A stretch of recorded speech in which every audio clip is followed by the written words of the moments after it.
Corona में जैसे मैंने रोज़ जब मैं प्रेस कॉन्फ्रेंस करता हूँ मैं बताता हूँ कि हमारे जो एफ़र्ट्स हैं वो दो दिशा में हैं।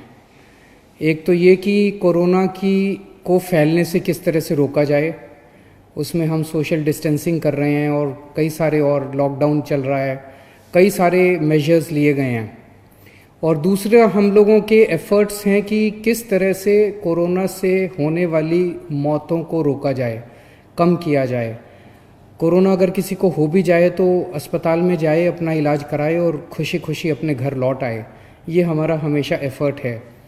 तो कुछ दिन पहले मैंने आपको बताया था, लगभग 10 दिन पहले, पिछले हफ्ते मंगलवार को हम लोगों को केंद्र सरकार से परमिशन मिली थी कि हम कोरोना के जो सबसे सीरियस मरीज हैं, काफ़ी सीरियस मरीज हैं, उन लोगों के ऊपर हम प्लाज्मा थेरेपी ट्राई करके देख सकते हैं कि उन पे क्या असर पड़ता है। प्लाज्मा थेरेपी क्या है मैंने पहले भी आपको एक्सप्लेन किया था, आज फिर से मैं एक्सप्लेन कर देता हूँ कि जो पेशेंट ठीक हो जाते हैं, उनको कोरोना हुआ, अस्पताल में एडमिट हुए, उसके बाद वो ठीक होकर घर चले गए, ऐसे मरीजों के खून के अंदर एंटीबॉडीज़ बनती हैं जो उन्हें कोरोना से बचाती हैं।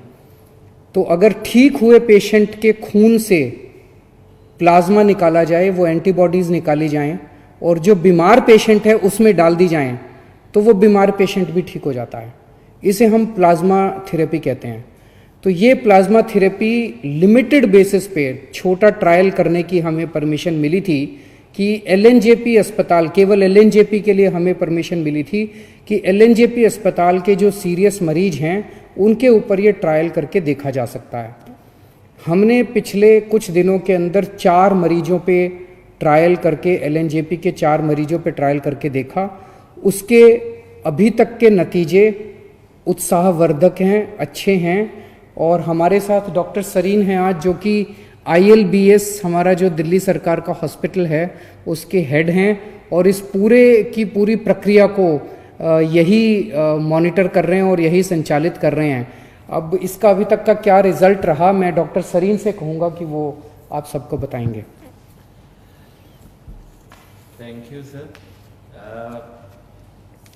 दिल्ली सरकार में ILBS एक ऑटोनॉमस सोसाइटी की तरह है, जहाँ पे हम लोगों का एक बहुत अच्छा ब्लड बैंक है। डॉक्टर मीनू वाजपेयी मेरी कलीग, वो इस प्रोजेक्ट की प्लाज्माफेरेसिस की प्रिंसिपल इन्वेस्टिगेटर हैं और उनके साथ में जो दूसरे हमारे कलीग हैं जो मौलाना आज़ाद में हैं, डॉक्टर सुरेश, डायरेक्टर प्रोफेसर और बहुत सीनियर फिजिशियन।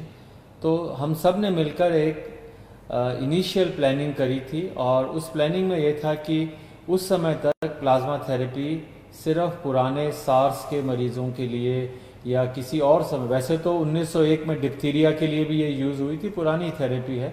तो हमें लगा कि चूंकि और कोई दवाई, कोई वायरस की दवाई नहीं है या हमारे पास ऐसी दवाई नहीं है कि वायरस शरीर में एंटर हो तो उससे हम आगे बढ़ने से रोक सकें, तो एक ही थेरेपी थी कि वायरस को कैसे न्यूट्रलाइज करें या उसके साइड इफ़ेक्ट्स कैसे कम करें। मैं सिर्फ सिंपल भाषा में समझाऊंगा कि इसके 3 फेजेस होते हैं बीमारी के। पहला फेज़ है जिसे हम वायरस फेज़ कहते हैं, जिसमें वायरस शरीर के अंदर आता है, वायरस बढ़ता जाता है, कभी यहाँ जाता है कभी कहाँ। सेकेंड फेज़ होता है जिसे पल्मोनरी फेज़ कहते हैं, जिसमें लंग के अंदर इंजरीज आने लग जाती हैं और उसके कारण उसको ब्रीदिंग की डिफ़िकल्टी, सांस की डिफ़िकल्टी। और थर्ड फेज़ जो होता है जिसमें साइटोकाइन रिलीज़ होते हैं, मतलब शरीर ऐसे सारे चीज़ें प्रोड्यूस करता है कि वायरस को अपन मार सके। तो अगर वो थर्ड स्टेज में मरीज़ आता है तो उसके ऑर्गन फेलियर की स्टेज हो जाती है, वो लेट स्टेज हो जाती है। सेकेंड स्टेज में मरीज़ आता है जिसमें लंग के अंदर इन्फेक्शन है पर बाकी ऑर्गन्स चल रहे हैं। उस थेरेपी के अंदर, उस स्टेज के अंदर अगर अपन प्लाज्मा दें तो हम वायरस को भी कम कर सकते हैं और हम ऑर्गन फेलियर्स को बचा सकते हैं। फर्स्ट स्टेज में पकड़ में ही नहीं आता, उससे मतलब जैसा CM साहब ने कहा, हमें सिर्फ प्रिवेंशन और अर्ली डिटेक्शन पे है। तो हमें अगर मरीज 7 से 15 दिन के बीच में आए जिसको ब्रीदिंग की डिफ़िकल्टी है या सांस की है, तो ऐसे व्यक्ति में जिसमें बाकी ऑर्गन फेल नहीं हो उस समय तक, तो ऐसे व्यक्ति में प्लाज्मा थेरेपी का रोल हो सकता है।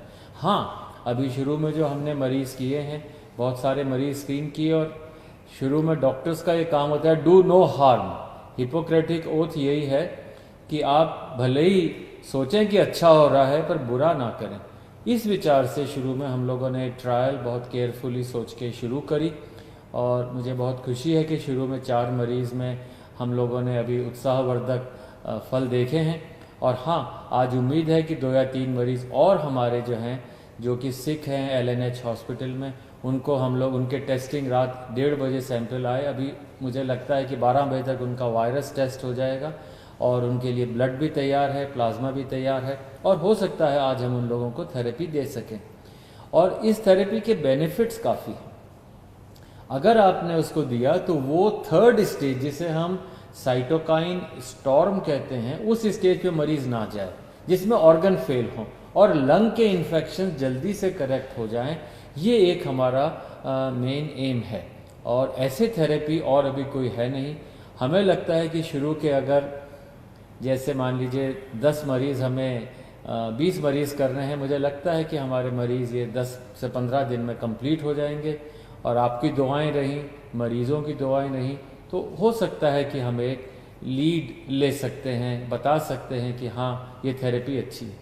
पर इसमें कई दिक्कतें भी हैं, जैसे जिन लोगों को अपना कोरोना कभी हुआ, रिकवर हो गए, अभी वो क्वारंटाइन में हैं, घर पे हैं, अगर वो लोग ब्लड देंगे तभी तो हमें एंटीबॉडी मिलेंगी, नहीं तो कहाँ से मिलेंगी। तो इस समय हमें उन लोगों की ज़रूरत है कि अपनी देशभक्ति दिखाएं। ये बताएं, जैसे थोड़े दिन पहले एक लड़का था बिल्कुल यंग, और वो आया रात को 1-1:30 बजे, और हमें लगा कि किसी तरह प्लाज्मा मिल जाए, पर उसको पूरे दिन के बाद प्लाज्मा नहीं मिला, और वो अगले दिन सुबह 4 बजे, हमें 7 बजे प्लाज्मा मिला, 4 बजे वो हमें छोड़ के चला गया। तो दिन भर मैं डिप्रेस होता रहा, पूरी टीम डिप्रेस हो गई कि क्या हमारे यहाँ ऐसे लोग नहीं हैं जो कि अदरवाइज ऑल राइट हैं और घर पे हैं, और जिनके अंदर रिकवर हो गए हैं कोरोना से, तो भाई अपना ब्लड, ये ब्लड डोनेशन भी नहीं है, ये मान के चलिए, जैसे CM साहब ने बताया कि ये ब्लड डोनेशन नहीं है। जैसे मैं ब्लड देने जाऊँ, मैंने 50-60 बार ब्लड दे दिया, कोई भी मरीज ट्रांसप्लांट का होता, कोई बीमार होता, सबसे पहले जाके सुबह 8 बजे हम ब्लड दे देते थे। ब्लड देने के बाद हमें 3 महीने वेट करना पड़ता है दोबारा देने के लिए। पर प्लाज्मा के अंदर, उसमें जैसे आपने कभी देखा हो डेंगू के लिए, भाई मेरे प्लेटलेट निकाल लो, बाकी ब्लड वापस अंदर आ जाता है। तो उसी तरीके से प्लाज्मा फरेसिस में एक मशीन होती है, खून उसमें से जाता है, सिर्फ थोड़ा सा एंटीबॉडी प्लाज्मा लिया जाता है, बाकी खून वापस आ जाता है, कोई कमजोरी नहीं, वीकनेस नहीं। और आप चाहें, मतलब अगर हिम्मत है तो 10 दिन में फिर दे सकते हैं ब्लड, तो 3 महीने तक नहीं दे सकते। दूसरी एक बात है कि अगर आप ब्लड देते हैं तो आपकी बोन मैरो स्टिमुलेट होती है, नया ब्लड बनता है, you feel younger, it is a longevity के लिए ब्लड डोनेशन एक बहुत अच्छा माध्यम है। और फिर हमारी जिम्मेदारी है कि डोनर को नुकसान ना हो, मतलब पहले उसका हीमोग्लोबिन चेक होता है, वेट है, उसकी वेन्स हैं, कोई सिम्टम्स नहीं है, पूरा चेक करके, डोनर की सुरक्षा ज़्यादा ज़रूरी है। फिर ऐसे व्यक्ति अगर डोनेट करेगा, और फिर हम पूरा ध्यान रखते हैं, तो मैं चाहूँगा कि आपसे अपील भी करूँगा, और हमारे पॉलिटिकल चीफ से अपील करवाऊँगा कि आप लोग दिल्ली में आगे आएँ। अगर हम ये डोनेशंस 2 दिन में कर दें तो मुझे लगता है कि हम सारे मरीज़ बहुत हैं, अभी भी कम से कम 2 दर्जन मरीज़ हैं LNH में जिनको हो सकता है ज़रूरत हो। तो आप लोग अगर आएँ, हमें डोनेशन दें, हम मरीज़ के ऊपर पूरी जी जान से, हमारी टीम जो है पूरी जी जान से लग कर के उनको सुपरवाइज़ करेगी, उनको प्लाज्मा या जो भी देना है देगी, हो सकता है वो ठीक हो जाए। और प्लाज्मा थेरेपी का एक और एडवांटेज है, इसमें ऐसा खर्चा नहीं। आप जैसे विदेश से दवाई मंगाए, रेमडेसिविर है, ये इतनी एक्सपेंसिव मेडिसिन है, हम लोग अफोर्ड नहीं कर सकते, कंट्री अफोर्ड नहीं कर सकता। तो इसलिए plasma therapy comparatively almost inexpensive है। तो मुझे लगता है, और नेक्स्ट 10 दिन में मुझे लगता है अगली बार फिर हम बेटर रिजल्ट्स बता पाएंगे। सर अभी जो 4 हुए हैं उनके अगर आप रिजल्ट्स बता सकें। सर अभी जो 4 हैं, आपने मुझे पूछा, अच्छी खबर ये है कि उनमें से हो सकता है 2 आज या कल तक अस्पताल से जाने लायक हो जाएं। बल्कि वो उठ के बैठ के नाश्ता कर रहे हैं। वही आदमी जो वेंटिलेटर पे जाने की स्थिति में हो सकता था, वो बेटर है और छुट्टी मिलने के आसार हैं। इस हफ्ते के अंदर छुट्टी मिल जाए ऐसी उम्मीद है। और बाकी 2 जिनको चढ़ा है वो अभी तक कोई रिएक्शन नहीं है। प्लाज्मा में रिएक्शन हो सकती है, जैसे आप किसी को ब्लड चढ़ाएं तो किसी को भी ब्लड से रिएक्शन होती, उससे ज़्यादा रिएक्शन नहीं हो सकती, और वो भी नज़र रखते हैं। तो अभी तक चारों बहुत अच्छे हैं, और एक को आज सुबह 1:30 बजे ख़त्म हुआ प्लाज्मा, वो भी ठीक है।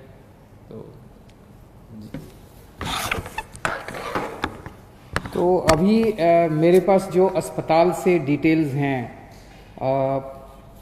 4 जो मरीज थे उसमें से 2 मरीजों को मंगलवार को प्लाज्मा दिया गया था। तो आज 3 दिन हो गए उन्हें प्लाज्मा दिए हुए। वो दोनों आईसीयू में थे, और मुझे एलएनजेपी के मेडिकल डायरेक्टर जो हैं उन्होंने बताया है कि शायद आज उनको आईसीयू से निकाल के वार्ड में शिफ्ट कर दिया जाएगा। पहले उनकी तबीयत बहुत ज़्यादा ख़राब थी। टेक्निकल टर्म्स में अगर हम देखें तो पहले पेशेंट का रेस्पिरेटरी रेट, यानी कि सांस लेने का रेट 30 था, 15 होना चाहिए, 30 था। 30 बहुत ज़्यादा माना जाता है। ऑक्सीजन सेचुरेशन लेवल उनका 85% था, ये 95% होना चाहिए। ये भी बताते हैं बहुत सीरियस होता है। तो ये दोनों चीज़ें बहुत सीरियस थी। प्लाज्मा देने के बाद अब उनका रेस्पिरेटरी रेट 20 हो गया है और ऑक्सीजन सेचुरेशन 98% हो गया है। इसी तरह का इम्प्रूवमेंट चारों मरीजों में देखने को मिला है, जिसमें उनका रेस्पिरेटरी रेट और ऑक्सीजन सेचुरेशन लेवल इम्प्रूव हो गया है। तो मंगलवार को जो 2 पेशेंट्स आईसीयू में थे और काफ़ी सीरियस हालत में थे, आज उन्हें शायद आईसीयू से छुट्टी मिल जाएगी। और जो 2 पेशेंट्स हैं बाकी, उनको कल दिया गया है प्लाज्मा, और अभी 24 घंटे में ही उन्होंने काफ़ी अच्छे रिजल्ट्स दिखाए हैं, और उम्मीद है कि ये भी काफ़ी अच्छे रिकवर होंगे। आज 2 या 3 और पेशेंट्स को दिया जाएगा। और इसके अलावा एक कोई प्राइवेट हॉस्पिटल है जिसने भी प्लाज्मा थेरेपी की है, और उनका पेशेंट जो है वो बहुत सीरियस हालत में था, उसको अस्पताल से ही छुट्टी मिल गई है। आईसीयू से भी छुट्टी मिल गई, अस्पताल से भी छुट्टी मिल रही है शायद आज। तो वो उसका भी अच्छा नतीजा आया है। तो जैसे मैंने कहा, अभी तक हमारे को लिमिटेड ट्रायल्स के परमिशन केंद्र सरकार से मिली थी। केंद्र सरकार ने हमें ये परमिशन दी थी कि आप केवल एलएनजेपी के सीरियस पेशेंट्स के ऊपर प्लाज्मा थेरेपी ट्राई करिए और हमें नतीजे बताइए, फिर हम आपको बाकी दिल्ली की परमिशन देंगे। तो अगले 2-3 दिन और हम ट्रायल्स करेंगे, और उसके बाद नेक्स्ट वीक हम लोग केंद्र सरकार को पूरे दिल्ली के सीरियस कोरोना के पेशेंट्स को प्लाज्मा थेरेपी देने के लिए अप्लाई करेंगे कि पूरे दिल्ली के सीरियस पेशेंट्स को प्लाज्मा थेरेपी देने की हमें इजाज़त दी जाए। मुझे उम्मीद है कि वो भी इजाज़त हमें जल्दी मिल जाएगी। तो उसके बाद दिल्ली के किसी भी अस्पताल के अंदर कोई भी कोरोना का अगर सीरियस पेशेंट है, उसको हम ट्राई कर पाएंगे, उसको हम प्लाज्मा थेरेपी दे पाएंगे। फिर से मैं कह दूँ, ये इनिशियल नतीजे हैं। अभी कोई हम ये ना सोचें कि इसका कोरोना का इलाज मिल गया और ऐसा कोई। इनिशियल नतीजे हैं। इनिशियल नतीजे बहुत उत्साहवर्धक हैं। एक उम्मीद की किरण नज़र आ रही है। और मैं वैसे तो ज़िंदगी ऊपर वाले के हाथ में है, और हम हमेशा कहते हैं, सभी डॉक्टर्स भी कहते हैं कि ज़िंदगी ऊपर वाले के हाथ में है। हर डॉक्टर पूरी कोशिश करते हैं अपने मरीज को बचाने की। तो लेकिन एक ये इतनी ऐसे समय में एक ये उत्साहवर्धक खबर है हम सब लोगों के लिए। जैसे डॉक्टर साहब ने कहा, इसमें सबसे अहम रोल डोनर का है, जो कोरोना से ठीक हो गया और वो आके अपना प्लाज्मा डोनेट करता है। तो जैसे डॉक्टर साहब ने, आप में से बहुत सारे लोगों ने डेंगू के लिए ब्लड दिया होगा।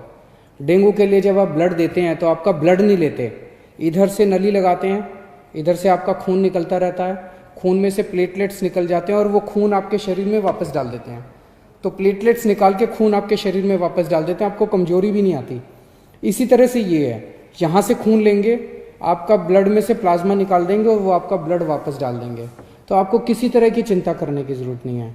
हमारी जितने लोग अभी ठीक हो के गए हैं, उन सब लोगों से हाथ जोड़ के निवेदन है कि आप अब दूसरे लोगों की जान बचा सकते हैं। तो एक एक व्यक्ति जो ठीक होके गया है, उसकी जिम्मेदारी बनती है कि वो दूसरों के काम आए। और जब मैं कह रहा हूँ जान बचा सकते हैं, तो आपका प्लाज्मा, आपके खून से लिया हुआ प्लाज्मा केवल और केवल उन्हीं पेशेंट्स को दिया जा रहा है जो बहुत सीरियस हैं। अगर आप प्लाज्मा ना दें तो हो सकता है उनकी मौत हो जाए। तो एक्चुअली आप एक आदमी की ज़िंदगी बचाएंगे। कई बार अगर आपके शरीर में प्लाज्मा में एंटीबॉडीज़ ज़्यादा होती हैं तो एक आदमी से 2 लोगों की जान भी बच जाती है, या नॉर्मली एक आदमी से एक ही आदमी की जान बचती है, कई बार एक आदमी से 2 की जान भी बच जाती है। तो आप एक्चुअली 2 लोगों की, एक आदमी की जान बचाएंगे। जितने लोग अभी ठीक होकर गए हैं, हमारे यहाँ से आपको फ़ोन आएगा। जब आपको फ़ोन आए हम आपके लिए गाड़ी भेज देंगे, आपके आने जाने की व्यवस्था कर देंगे अस्पताल। आप प्लीज़ किसी तरह की चिंता मत करें। सभी डॉक्टर्स, जैसे सरीन साहब ने कहा, कि हम आपको किसी तरह की कोई हानि नहीं होने देंगे। हानि हो ही नहीं सकती, बड़ा सिंपल सा प्रोसेस है। आप ज़रूर अपना ब्लड डोनेट कीजिए, प्लाज्मा डोनेट कीजिए, ताकि हम दूसरे लोगों की जान बचा पाएँ। तो मुझे लगता है ये हम सब लोगों के लिए एक बहुत अच्छी खबर है, और मैं उम्मीद करता हूँ कि कोरोना जल्दी से जल्दी ख़त्म हो, कम से कम फैले, और कुछ हो ना हो, कम से कम इसके कोरोना की वजह से मौत नहीं होनी चाहिए किसी की भी। हमारा पूरा प्रयास है इस दिशा में। बहुत बहुत शुक्रिया, thank you. ਬਹਾਵਲਪੁਰੀ TV the latest video ਦੇਖਣ ਦੇ ਲਈ ਚੈਨਲ ਨੂੰ ਲਾਈਕ ਕਰੋ, ਕਮੈਂਟ ਕਰੋ, ਸ਼ੇਅਰ ਕਰੋ, ਸਬਸਕ੍ਰਾਈਬ ਕਰੋ, ਬੈਲ ਆਈਕਨ ਦਾ ਬਟਨ ਜ਼ਰੂਰ ਦਬਾਓ।